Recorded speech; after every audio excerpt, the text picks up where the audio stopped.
SDR news TV ప్రేక్షకులకు నమస్కారం. వార్తలు చదువుతుంది మీ ప్రసన్నారాం.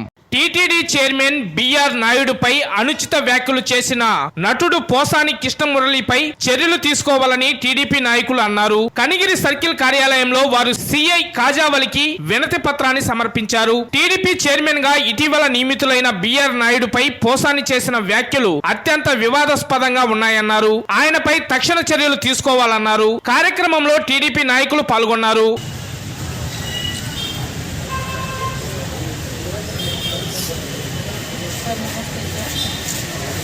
నాయుడు గారు టీటీడీ చైర్మన్గా పదవి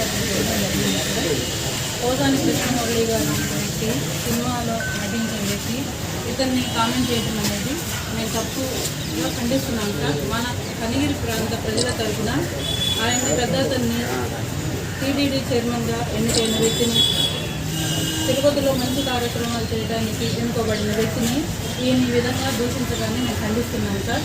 ఇతని పోసాని కృష్ణమురళి గారి మీద చర్యలు తీసుకోవాల్సిందిగా